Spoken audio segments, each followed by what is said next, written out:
Potassium sodium calcium magnesium potassium sodium calcium magnesium potassium magnesium calcium aluminium potassium sodium calcium magnesium aluminium potassium calcium aluminium.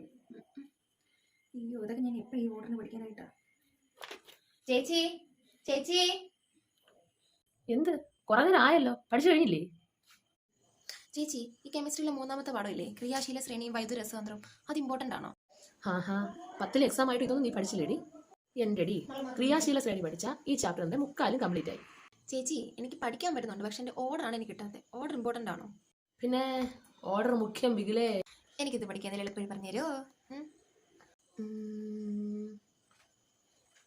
ഒരു കഥ ചൊല്ലട്ടുമാ? ചൊല്ലിക്കോ. പൊട്ടിയ soda Kalia മഗ്ഗിലെടുത്തു. Allu Singh ഇരുമ്പിന്റെ നിക്കറിട്ടു. വെറും നിക്കറൊന്നുമല്ല, ഇരുമ്പിന്റെ നിക്കർ.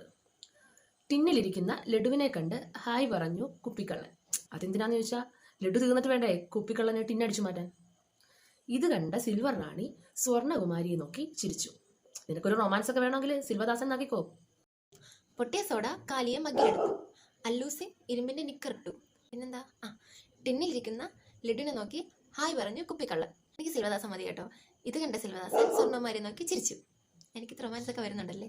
പൊട്ടിയ പൊട്ടാസ്യം സോഡ സോഡിയം കാലിയ കാൽഷ്യം മഗ് മെഗ്നീഷ്യം അല്ലു സിംഗ് അലുമിനിയം സിങ്ക് ഇരുമ്പിന്റെ ഇരുമ്പ് നിക്കറിട്ടു. നിക്കൽ ടിന്നിലിരിക്കുന്ന ടിൻ ലഡുവിനെ കണ്ട് ലെഡ് ഹായ് പറഞ്ഞു. ഹൈഡ്രജൻ ആണോ? കുപ്പിക്കള്ളൻ. കുപ്പി കോപ്പർ. കറക്റ്റ്. ഇത് കണ്ട സിൽവദാസൻ സിൽവർ സ്വർണകുമാരിയെ നോക്കി ചിരിച്ചു. സ്വർണം. അപ്പോൾ 10ാം ക്ലാസ്സിൽ പഠിക്കുന്ന എല്ലാ കൂട്ടുകാർക്കും ഈ ഒരു പാഠത്തെ പറ്റി കുറച്ചൊക്കെ കൺഫ്യൂഷൻ മാർക്ക് കാണുമല്ലോ. എല്ലാവർക്കും ഹെൽപ്ഫുൾ ആയി കാണുന്നതായിരിക്കുന്നു. ഓക്കെ.